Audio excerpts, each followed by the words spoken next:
یو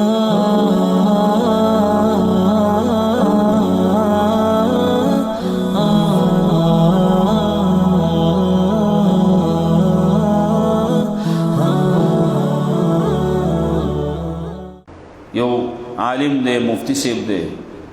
آغا چتا سخطائی تشید آغا بار بار ویلی هم دی لیکن بازی چی گنده خلقی دشمنانی آغا دشمنی و بل طرف بانی باس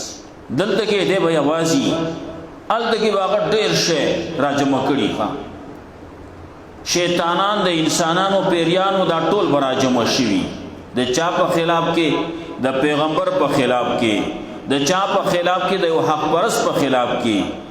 را پاسېدلی وي راجمع شوي وي څوک بعضې خلک به پکې هغه به تقریرونه کوي بعضې خلک به اوري نو بعضې پکې جذباتیان به وي هغه جذباتیان به پکې کم ځای کې دی ته راپاسې تاسو را مخامخې کوي که نه چې موږ پرې خپل لاس صفا کوئ موږ پرې خپل زړی وازویو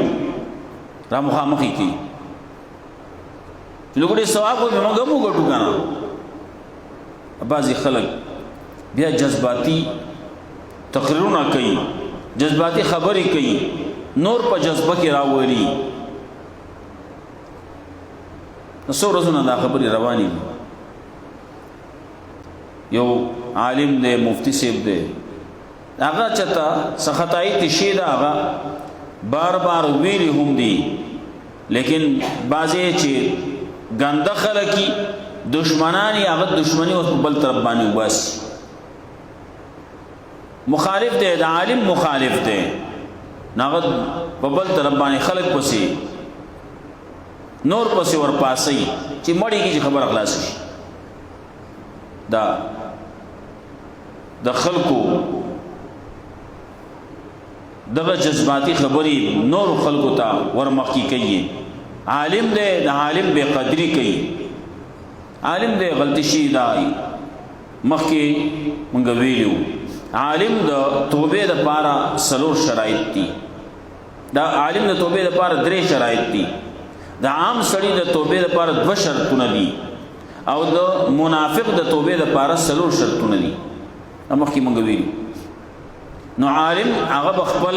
صفایي به کوي په کوم طریقې باندې چې هغه نه غلطي شوې ده هغه غلطي د هغې ازاله به کوي هغه شانتې هغه ځای کې او په هغې طریقې باندې به خپل بیان بیا وکړي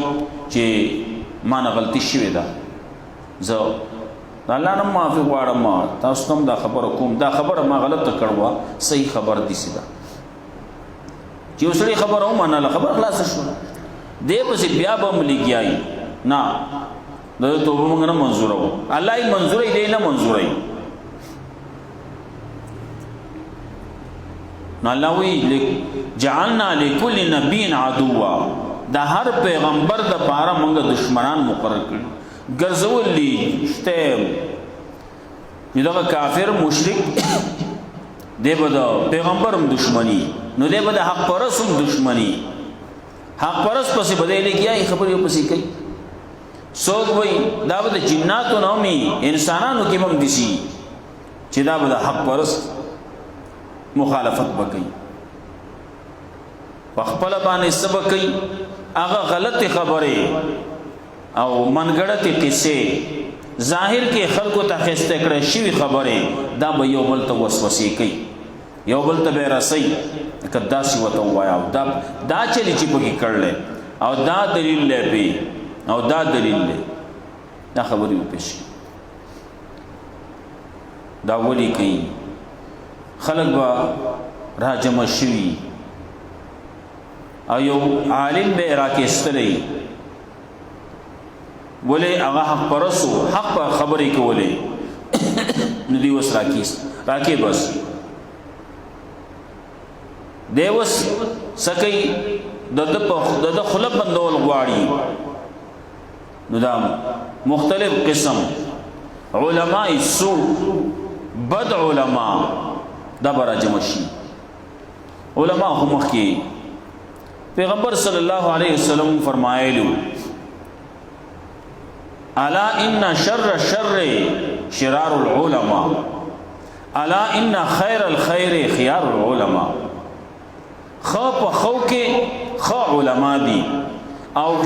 شر په شریانو کې بد په بدو کې هغه بد علما دي. علماء تقسیم پیغمبر صلی الله علیه وسلم کړل، یو علماء سودی یو علماء خیر دي. نو دا علماء سو کار صحیح ادغی کنا غلطی طرف ته خلق را بلل،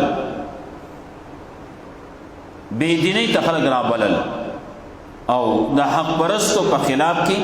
خلق اکسا وهل، خلق را چوتول، خلق برانګیخته کول، دا بدل دکای دغه علماء سو کار بدوي. مولوی بيدین سي چې شاه ظالم شي او پیر جاهلی او مولوی بيدین ای